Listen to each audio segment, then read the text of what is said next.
Hello, it's me, the evil twin version of myself, to finish telling you all about Quicksort. Remember this stupid gimmick from a week ago? We're going to finish it. All right, so last time I told you all about Quicksort, the wonderful partition-based sorting algorithm that those other two clowns don't understand.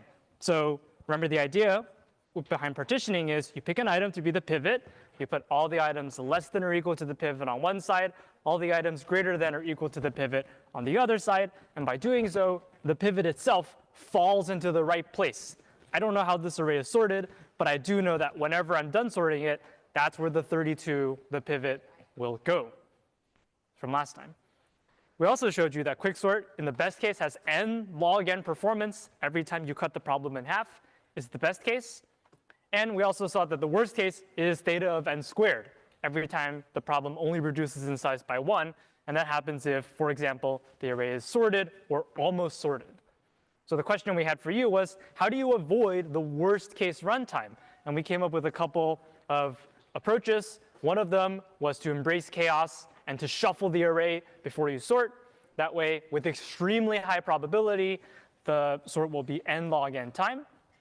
Second approach was, well, what if we picked a better pivot? So instead of always picking the leftmost item to be the pivot, which could be a bad choice, what if we did something a little bit smarter? And one idea I left you with was, what if I said, let's look at the first three items, 7, 2, and 3. Between those three, which pivot did you like best? You liked 3 because it was the middle item of the first three. So maybe you can take a small sample like that and pick something that's a little bit better and hopefully not the worst case. Although you do have to be a little bit careful because there's an interesting paper that showed that if you do a pivot selection algorithm that is deterministic, that is, you don't do any randomness, no shuffling, and constant time, that is, you look at a constant number of elements like we were, say 3 elements, it turns out an adversary, like an attacker, they could actually design an input that's dangerous and will cause your quicksort to go n squared. So it's kind of interesting that if you're smarter with your pivot selection and you take like a small sample, if it's deterministic and it's constant time, somebody could come along and break your quicksort. So you have to be careful.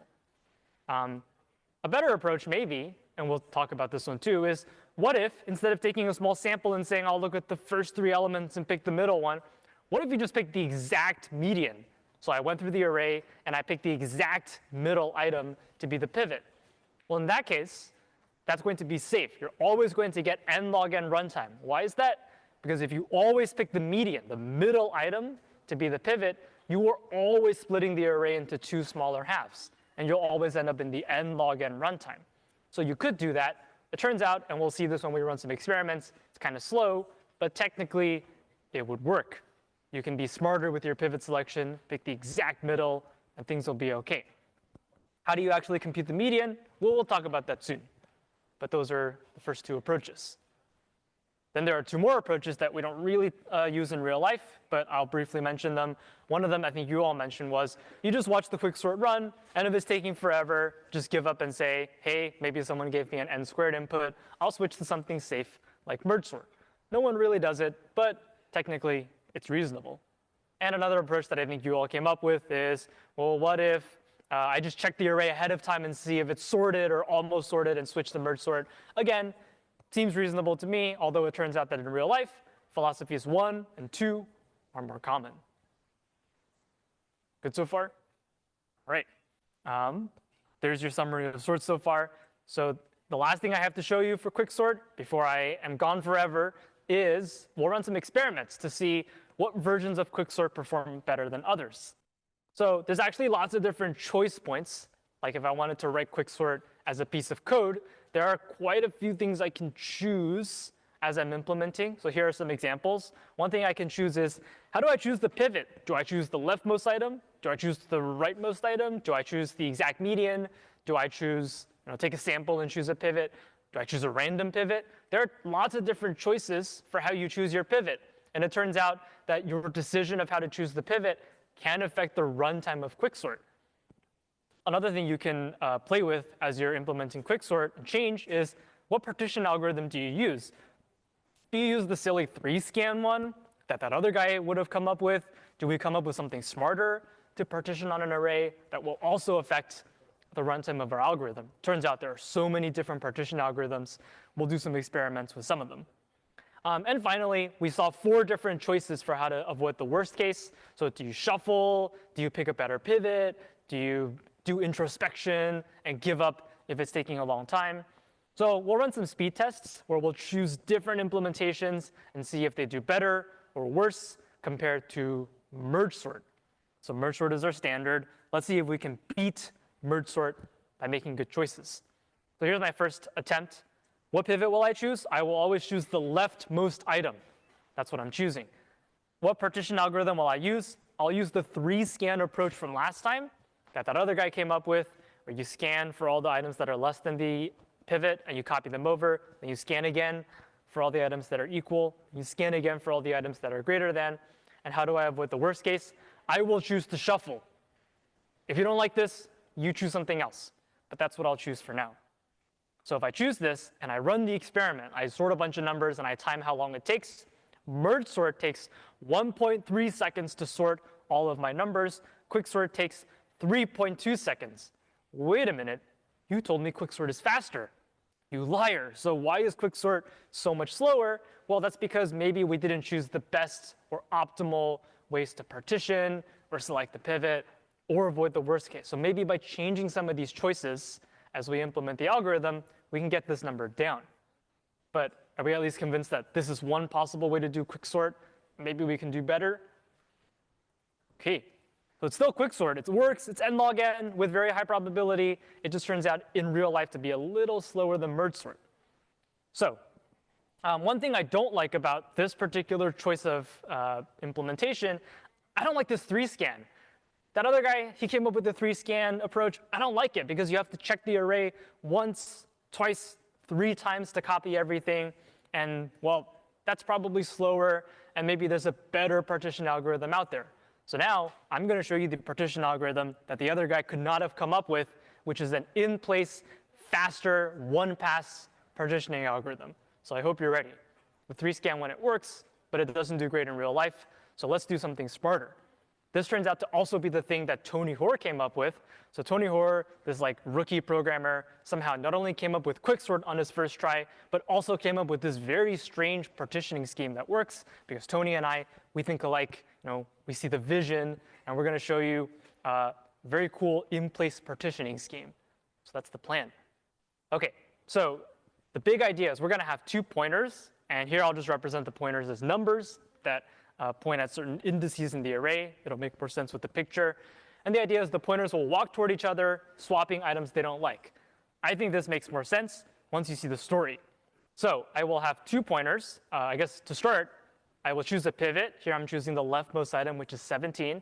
You could have chosen something else. But I chose 17 to be the pivot. Just for our human eyes, I'll color everything greater than the pivot to be red, everything less than the pivot to be blue. But there's nothing special about those colors. I just want to remind myself what's less than the pivot, what's greater than the pivot. So I will create 2 pointers. One pointer is named L, and it starts on the left side of the array. L is a friend to small items, and it dislikes items that are large or equal. Then I'll create another pointer called G, starts at the right side. G is a friend to large items, and it hates items that are small or equal. And these pointers will walk toward each other. Anytime they see an item they don't like, they will stop and stop moving. As soon as both pointers stop moving, they will swap. This will make more sense once I show you the story. So let's start with L. It starts here. And remember, L is a friend to small items. So if it sees an item that's less than 17, and here by small, I mean small compared to the pivot, then L is happy. And if it sees an item that's equal to 17 or larger than 17, then it gets cranky. So here we go. L sees 15. What does L think of 15? Is it a friend to 15? Is it like an enemy of 15? I think L is a friend of 15. So it says, hello, lovely 15. It's friend to 15. And so we keep stepping. We keep going forward. And it goes to the next item, which will be 19. Is L a friend of 19? No. And so it looks like 19. It's like me when I see the other guy. I don't like him. And so I see this 19. I don't like it. So I stop. And I stop here and I wait because I've stopped on an item that I don't like. Now I go to G. So now it's time for G to start walking. And G immediately spots trouble because it says, Do I like 17? I don't, because I do not like items that are smaller than or equal to 17. So L, it walked until it stopped. The G walked until it stopped. In this case, it didn't walk at all before stopping. So now L and G, they both have problems, which is they're both staring at an item they dislike. So how do they solve this problem? Well, all they have to do is swap their items. So L says, this 19 sucks. Like, get it out of here. And it throws the 19 all the way to the other side of the array where G is sitting. And G looks at the 17 and says, I don't like you. Get out of here. And the 17 gets tossed all the way over to where the L is. So if you watch what happens next, the 19 that the L is on and the 17 that the G is on, they swap.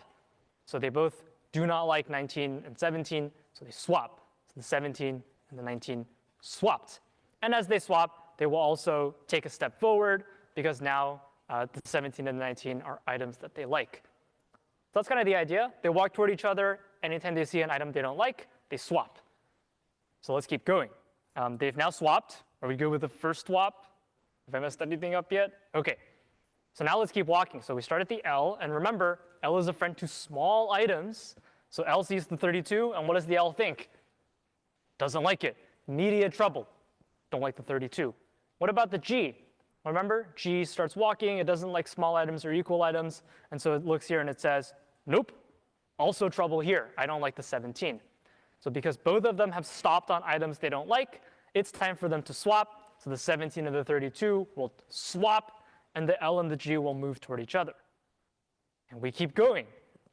So now this L looks, and it sees the 2. What does it think about 2? It likes it. It's a lovely 2. It's cool. OK, good. And then what about the G? OK, I guess we'll step the L further. So L steps. Then it sees the 26 and says, disgusting. It's large. So I'll stop there. And then what about the G? Well, it says the 41 is OK. So the L has moved until it stopped. The G has moved until it stopped. Or sorry, let me try that one more time. OK, so they swapped. OK, good. So the L is going to start walking. And remember, L is a friend to small items. So it sees the 2. It says, that's great. I walk. It sees the 26. It says, don't like you. So it stops. Then we look at the G. And the G is going to start walking to the left until it sees an item it doesn't like. So it says, 41, you're cool. I like you. You're greater than 17. 26, I like you too. You're greater than 17. 2, I don't like you, but hold on. We just crossed each other. Hello, L. So as soon as the pointers cross, that tells me that I have visited all the items, and I'm done. So as soon as the L and the G kind of swap places or they meet each other in the middle, that's when I know that everything's done. OK, so they both walk toward each other. When they see an item they don't like, they swap. And so at this point, is my array partitioned on 17? Did I create an array where the 17 is in the right place? Everything to the left is less than or equal to 17. Everything to the right is greater than or equal to 17. Well, not really, because the 17 is still stuck in the front. Remember, for the partition to be valid, the 17 has to be in its correct place. And then everyone to the left has to be less than 17. Everyone to the right has to be greater than 17. So this 17 is still in the wrong place. So how do I get the 17 into the right place? Well, there's 2 possible choices of where I can put the 17. I could maybe swap the 17 with G and put it right there, and then swap the 2 to the front. Or I could swap the 17 with the L and then put the 26 at the front. So which do you like better if my goal is to put 17 in the right place and create a valid partition? It is literally spoiled on the slide. You like G. Genius. So I like G as well. If you take the 17 and you swap it with the 2, the 17 and the 2 swap, well, then now the 17 is the pivot. It's in the right place. Everything to the left is less than or equal to 17. Everything to the right is greater than or equal to 17. And the reason why I chose G instead of L is because if I had chosen L, well, then the 17 would be in the wrong place. So it just so happens, based on the invariance, that G was the right person to swap with at the very end. That's word partitioning. How did he come up with this in the first try? I don't know. So the invariant that I think makes the whole thing work, I think if you follow the story, you'll be all set. The invariant that really makes it work, if you just watch it kind of in fast forward, is as L walks. So if you start L right here, as it's walking, one of 2 things can happen. Either it sees a friend So like here, we saw the friend, 15, and we keep going. Or we see someone we don't like, in which case we stop and wait for a swap.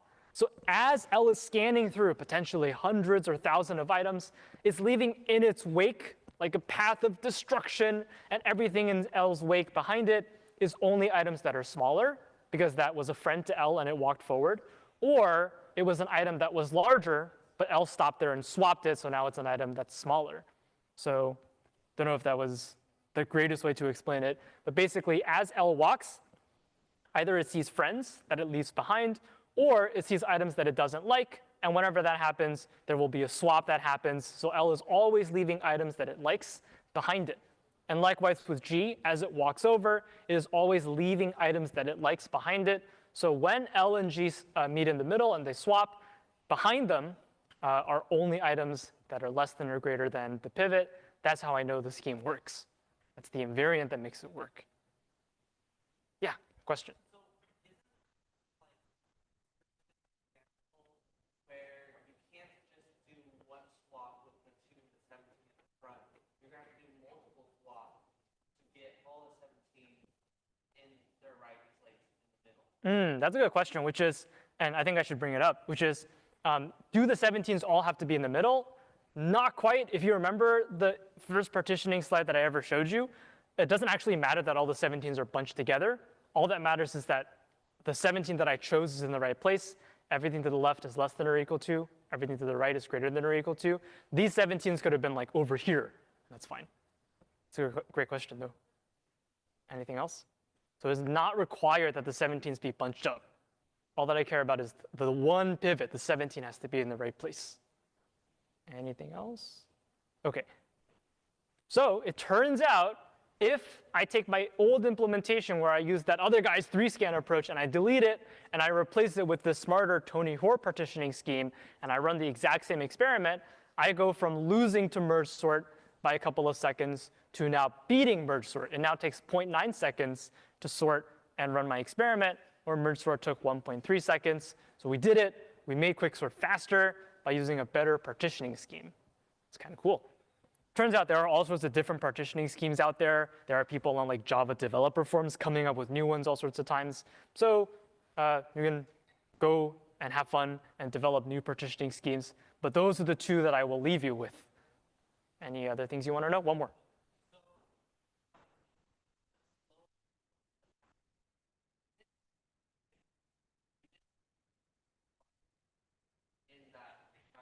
Yes, that's a great point. So I'll repeat it, which is we didn't change the algorithmic complexity. Both of these are n log n with very high probability. The only thing we changed was some of the underlying constants. And we don't look at those when we're doing analysis, like n log n.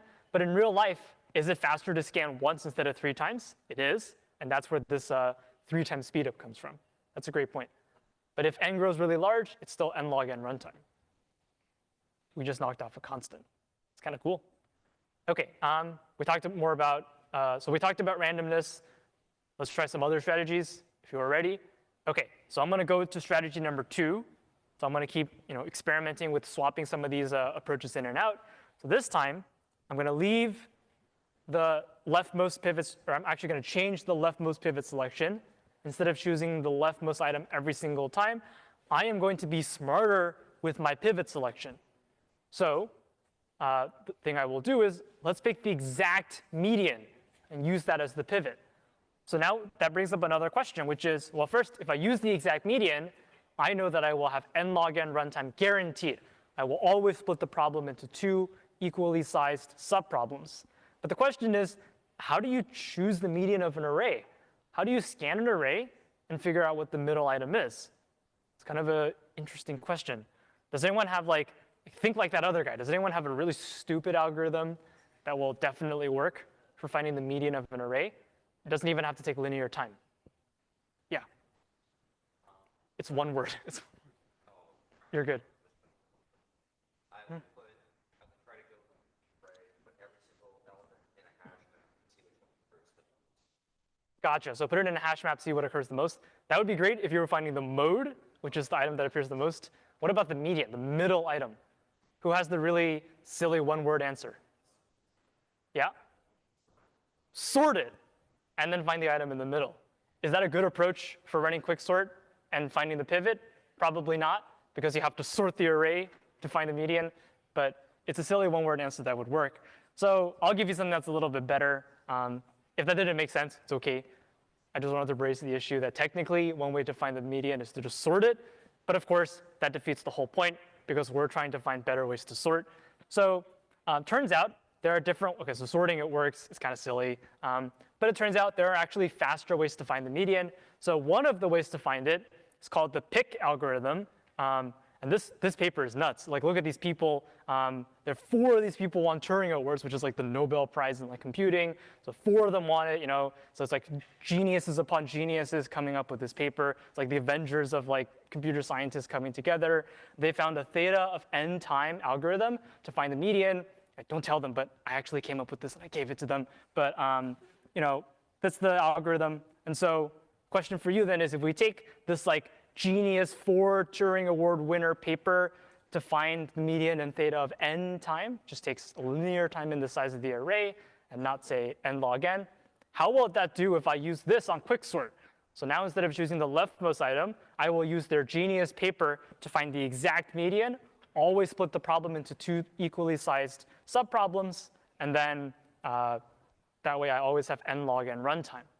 You ready? I hope you're ready for the suspense. So I try it. And remember, the thing I was trying to beat is 1.3 seconds. And I try exact median using this brilliant pick algorithm. And I get 4.9 seconds. What?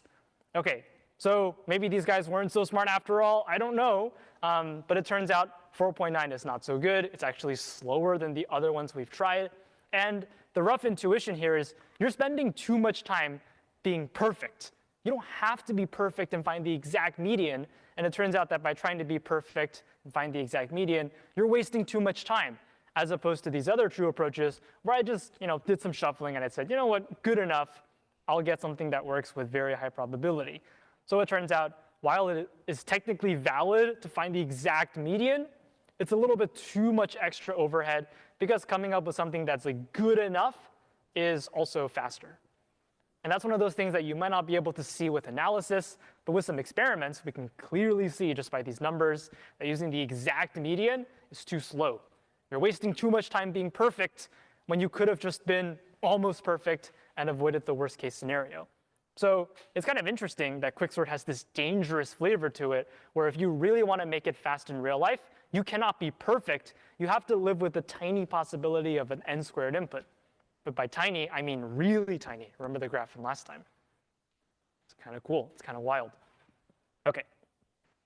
So that's it for the different Quicksort variants. Is there anything else you want to know about it? We could spend all day coming up with different algorithms, but I'll leave you with just 3. OK, I have one more final topic to show you before I disappear off into the sunset. And that's a little dessert for this whole Quicksort journey that we've taken together, which is we've already seen that there's like a genius version of finding the median, which was to use that pick algorithm, which I did not describe. But it turns out there's actually another way to find the median that I can show you, which is, what if we used partitioning to find the median? Right? It's kind of like a mind-bending moment, because we just talked about using partitioning to sort an array. And it turns out you can also use partitioning to find the exact median. And this is the part where, if it doesn't make sense, it's OK. I will try to say it out loud, although it might sound silly. You can use partitioning to find the median, which then gives you the best thing to partition on for sorting. It's weird. But the thing I want to show you in this case, even if that made no sense, is that you can actually use partitioning to quickly find the best median. So let's do it. So here's my array.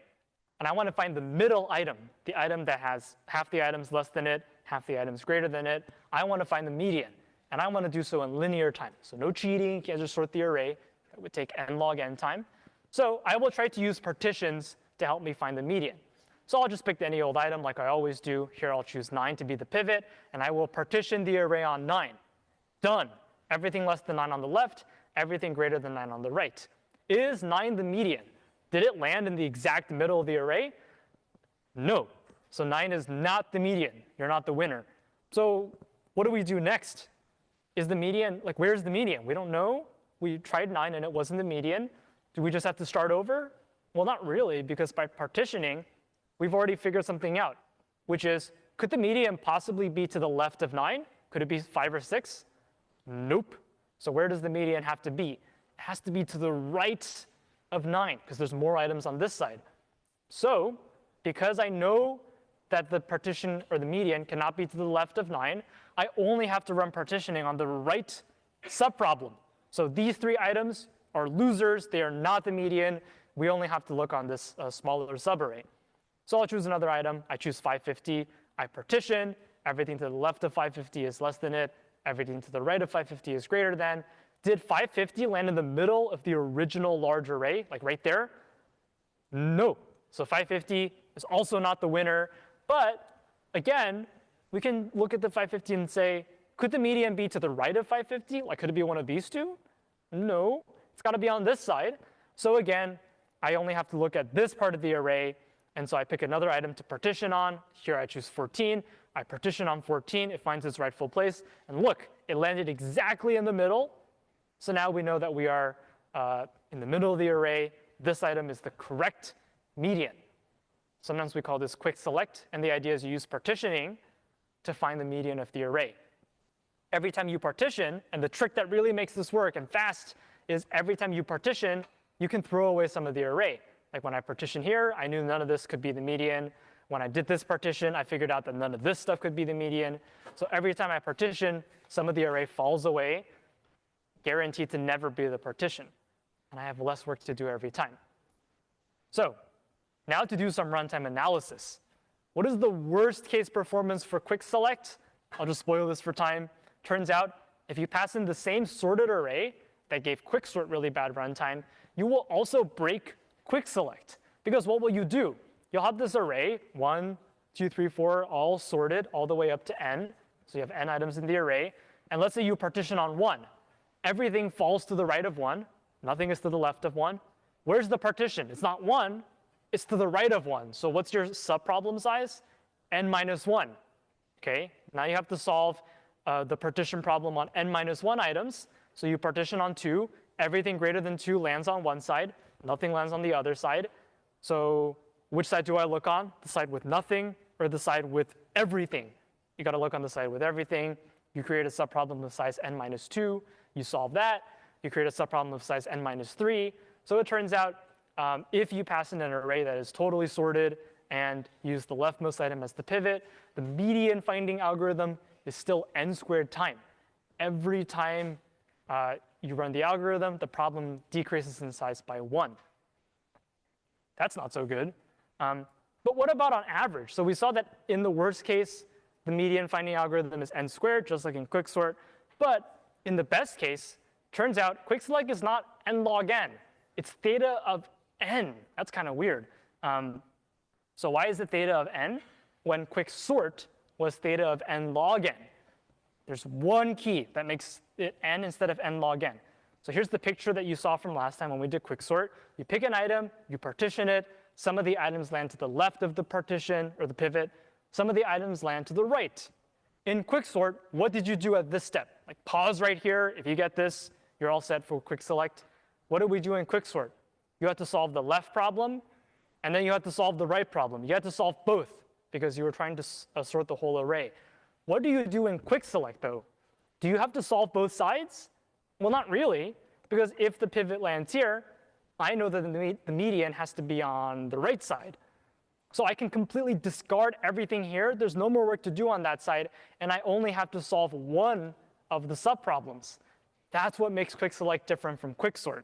In Quicksort, right here, I have to solve both subproblems. In quick select, I only have to solve one of them because I don't care about sorting the whole array. I just need the middle item. So again, I do another partition. The pivot lands here. Some items less than the pivot, some items greater than. And in Quicksort, you'd have to solve both problems. In quick select, you don't. You can throw away some of the array and just solve the smaller problem. And again, when you partition on this one, you can throw away one of the smaller problems. So every time you go to a smaller problem, you can throw away some of the array. That's what gives quick select the theta of n runtime. So very roughly speaking, at the first step, you have to partition this array of size n. And again, using the same kind of rough logic as Quicksort, at the next level, I have approximately n over 2 items to look at, and then n over 4 items, and then n over 8 items, all the way down to 1. And we know that the sum of n plus n over 2 plus n over 4, all the way down to 1, is theta of n geometric series. So that's what makes Quick select theta of n, linear time.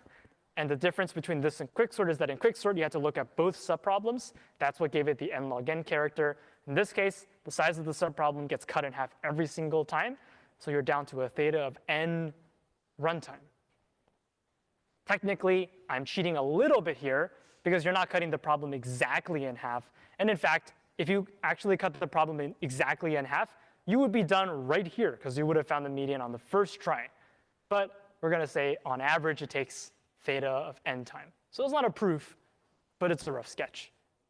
The problem gets approximately half as hard each time.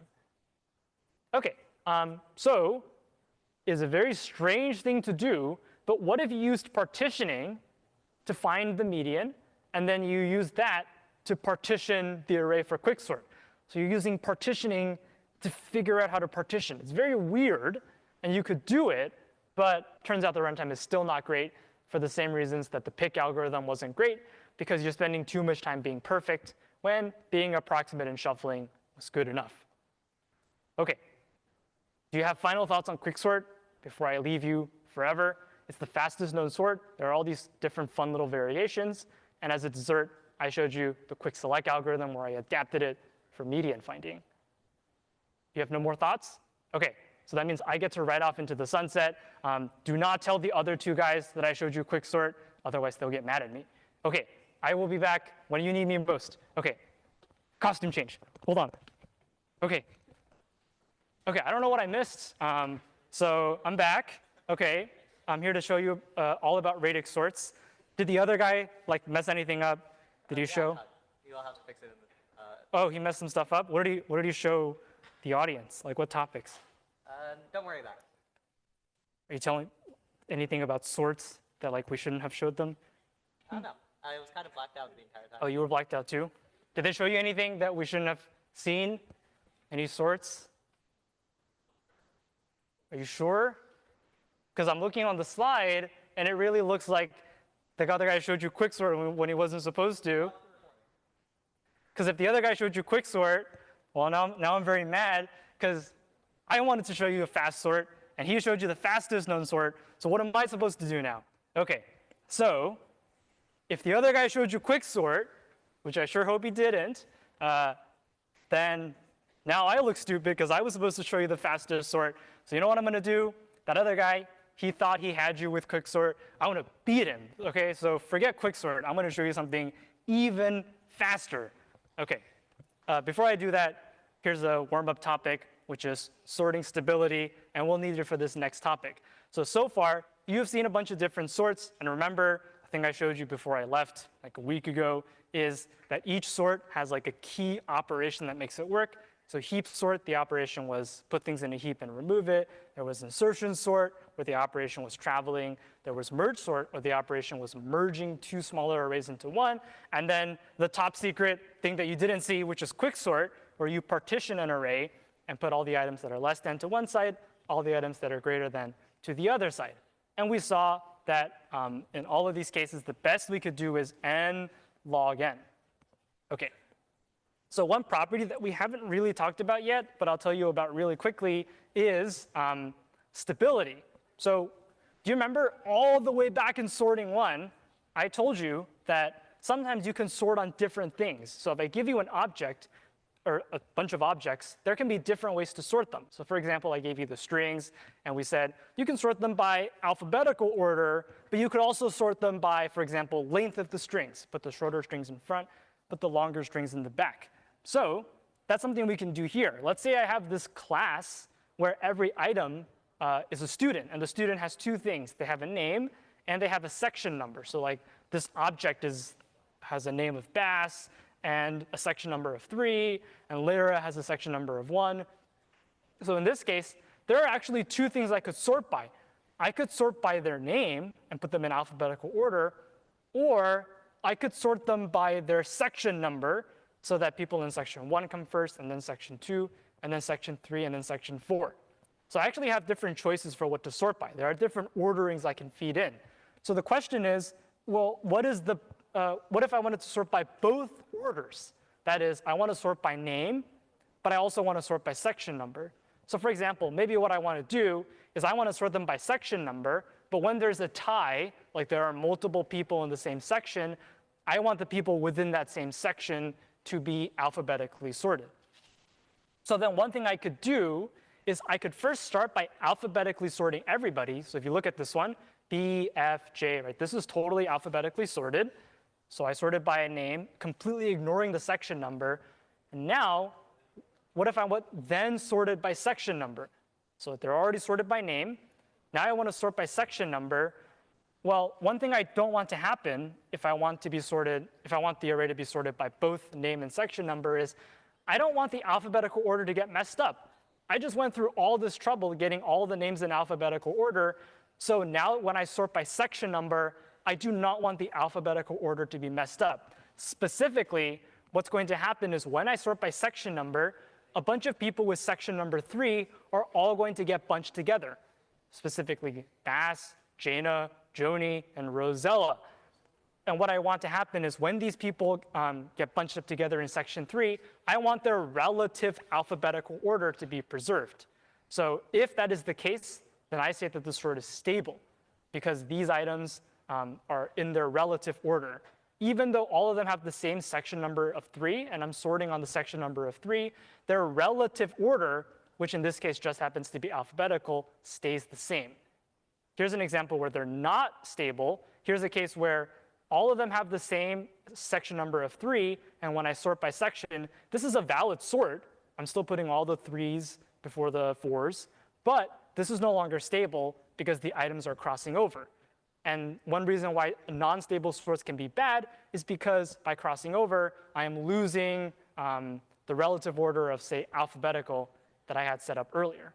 So that's sorting stability versus instability. Thoughts, opinions? OK. So it's one of those things, to be honest, a little hard to explain. But I think if you look at the pictures, you'll see that stability means items that are the same keep their same relative order, whereas instability means items that are the same could possibly cross over each other. So some questions for you. Is insertion sort stable? Is quicksort stable? I'll just quickly spoil them, I guess. So insertion sort, what does it do? It takes an item, and it travels the item backwards until it finds its rightful place. And if you implement insertion sort such that when it sees an item, the traveling item it travels, if it sees an item that's equivalent and it stops, then the sort is stable. I'll see if I can find an example in here. OK, so let's say this E at the very end. It travels all the way over, and it stops here, and it looks to its left and says, oh, there's another E. If it stops right there, then insertion sort is stable, because these two E's, they don't cross over. Is quicksort stable? It depends on whether you use these different partitioning strategies, which you have never seen before. If you use 3-scan partitioning, then quicksort is stable.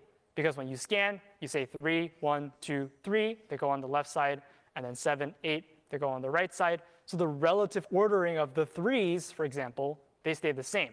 Because as you scan, you see the first 3 and then the second 3. So they stay in the same relative order. By contrast, if you use something weirder like Hort partitioning, the items swap back and forth. And in that case, it's possible that the 3s end up crossing over. And if you're not convinced, you can run the partitioning algorithm. You'll see that these two 3s actually swap places, which we don't want. So that's stability. It can be useful in applications like, as you saw earlier, if I want to sort on 2 different orders at the same time. We'll also see another application today. So that's stability. Turns out some sorts are stable, some sorts are not. OK. By the way, like kind of puzzle for you later, turns out in Java, and the answer has to do with stability, so you can try and think of that, merge sort actually uses, the sort method for arrays, if you pass in a bunch of objects, the arrays.sort in Java uses merge sort. And if you pass in primitives like integers, arrays.sort uses quicksort. And this has to do with the fact that we want sorts to be stable. And in merge sort, objects might like cross over. But in quicksort, if things are primitives, then crossing over is less of an issue. Not something I'll talk about in detail here, but kind of a fun puzzle if you have time at home. There's the answer if you want. OK. Anything else you want to know before I keep going? OK. Guess I have a couple more slides before I show you the last sort. So there are a couple more tricks you can do to make sorts really fast. One thing that you saw from a long time ago is that when problems get really small, insertion sort is actually the fastest sort. So even though it's n squared asymptotically, if you have an array that's approximately size 15 or smaller, insertion sort is faster than, say, merge sort, because merge sort spends all the time dividing the problem and saying, you do this half, you do this half. Meanwhile, insertion sort just gets the job done. So for example, if you had merge sort, when the array splits into subarrays of size 15 or so, you can just give up and use insertion sort instead of using merge sort all the way to the end. That's one way to make sorts faster in real life. You can also do things like make sorts adaptive. I won't talk about it, but you can like analyze the array and use different sorts to make it faster. There's a sort in Python and I guess Java as well called Tim sort, and it's named for Tim. There he is. Hello, Tim. So there are different things you can do. I won't talk about all of them, but if you're interested, it's a really deep topic. There's all sorts of ways to try and make sort faster because it's something we use every day. Pretty cool. OK, that's it for kind of sorting philosophy. So now you're ready for the two big ideas of the day, or whatever's left of today. So last time, you weren't supposed to learn Quicksort, but you did. So now I'm jealous, so I have to show you an even faster sort. And to do so, I'll show you two big ideas, and when we merge them together, you will get the fastest sort, even faster than Quicksort. All right, so the first thing I'll do is something that's a little bit silly, and it's kind of a warm-up, which is I will do something called digit-by-digit sorting. So let's say I have a bunch of integers, here they are, and I want to sort them just by regular old smaller numbers first, and then larger numbers later. So what I could do is I could just compare the numbers, like 22 is less than 34, and I can compare them all and put them in order. But what if I was a little bit weird, and I said, let's not compare the numbers as actual numbers, where I say, I don't know, 23 is greater or less than 41. What if I compared them using only the rightmost digit? So I totally ignored the tens digit, and I said, just put all the numbers in order based on their ones digit. So I get something where all the numbers ending in 1 show up first, and then all the numbers ending in 2 show up next, and then all the numbers ending in 3, and so forth. It's kind of a weird thing to do, but like I could do it, yeah? I could use merge sort or quicksort or whatever I wanted, and I can put this array in order, and maybe I feed in a different comparator or something, and I put all the items that end in 1, then all the items that end in 2, and so forth. It's kind of weird, but I could do it. Is this array sorted on the overall number? No, because I sorted only on the ones digit. But what if after, OK, I guess puzzle for you first to make sure it makes sense. What are the integers at the end of the array if I do digit by digit sorting? So I ignore the tens digit and I just look at the ones digit. I've already successfully found the rightful places of all the items in gray, and I just have these items left. So what order will they show up here? You get like 10 seconds to think about it. Remember, I'm only sorting on the ones digit. I don't care what happens on the tens digit for now. So if I only care about the ones digit, I'll get the things that end in 3 and then the things that end in 4. Will it always end up such that 53 comes before the 23? That depends on stability. For example, in this case, if the sort was stable, then 53 comes before the 23. They're considered equal in my new sort, and they keep the same relative order. If the sort was unstable, maybe I'd get 23 before the 53. It would be weird, but it would be a valid sort. OK, so I sorted by the rightmost digit. It's kind of weird, but it worked. Now, I'm done with the ones digit. What if I now turn my attention to the tens digit, the digit on the left? So I said, the ones digit is totally done. All the ones come before the 2s, before the 3s, before the 4s. What if I now turn my attention to the tens digit, the one on the left, and I said, let's put these in order. And again, I can use merge sort, I can use quicksort, whatever I want.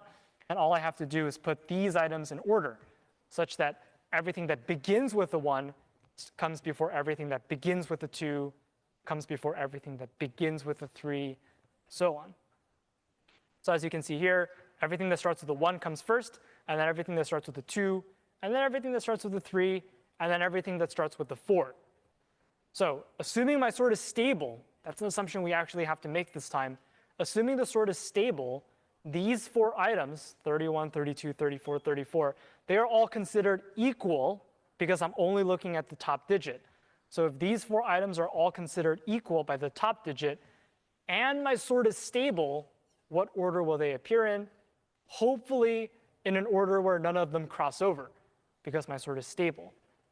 By contrast, if my sort was not stable, some of these items might have crossed over. So that's an example. If the sort is unstable, the items might cross over, and this strategy won't work. So it turns out you can do something a little bit silly called digit by digit sorting, where you take your array of numbers, you sort by the leftmost digit. So if you look at the leftmost digit, everybody's in the right order. Then you sort by the middle digit. Now everyone here is in the right order. And the key idea here is that my sort is stable. Then I sort by the rightmost digit. And if I do that, my final array will actually be sorted. It takes a little bit of staring at, I think, to really get the hang of it. But the key ideas here are I go left to right. And because I go left to right and my sort is stable, none of the items cross over. So as soon as I get everything ending in 1, coming before everything ending in 2, and 3, and 4, none of this stuff will cross over. So I know that later, even as the items shuffle around further to account for higher digits, everything ending in a 1 will come before everything ending in a 2, and so forth. And likewise here, once I get the middle digit all sorted out, I know that when I sort by the top digit, nothing will cross over. So for example, when I sort by the top digit, 322 and 331 both have the same top digit, but that's OK. I know that these two will not cross over. That's digit by digit sorting. It is kind of a strange thing to do, because why not just sort by the entire number? Why go digit by digit? But when we combine this with the other idea, magical things will happen. So that's the idea. Is everyone ready to kind of stash it away for later? And now I'll show you the thing that's fast. Question?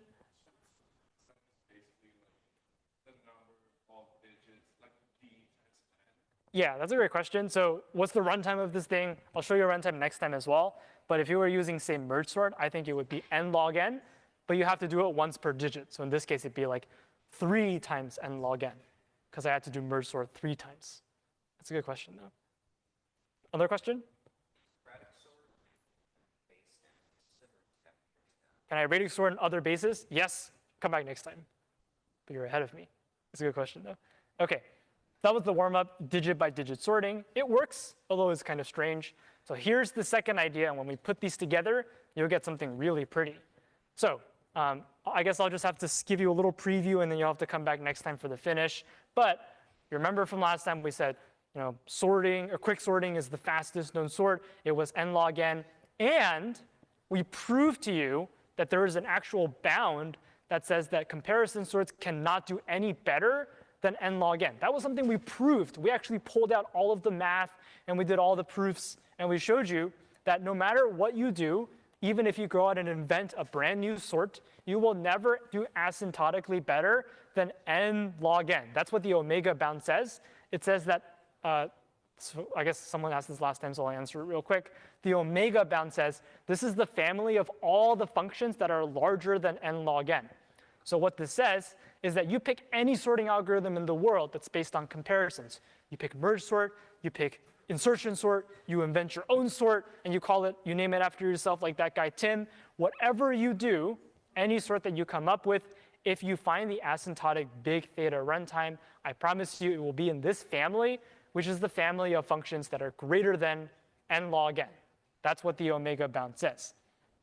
So in other words, the ultimate comparison-based sort, whatever it is, maybe it's quicksort, maybe it's something that has not been invented yet, the asymptotic runtime will never be better than n log n, no matter how clever you are.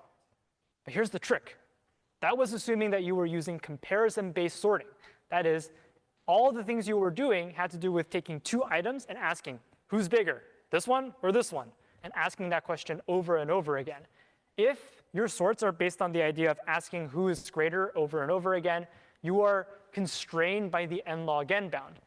And so here's the idea that we're going to use to beat that other guy, which is, what if we don't do comparisons at all? We don't actually take two items and ask, are you greater or are you greater? What if we completely switched philosophies and did something different? That's going to give us our final sort called Radix sort. But since I'm out of time, because that other guy wasted so much time talking about Quicksort, you'll have to come back next time for the final sorting lecture. OK, I will see you then.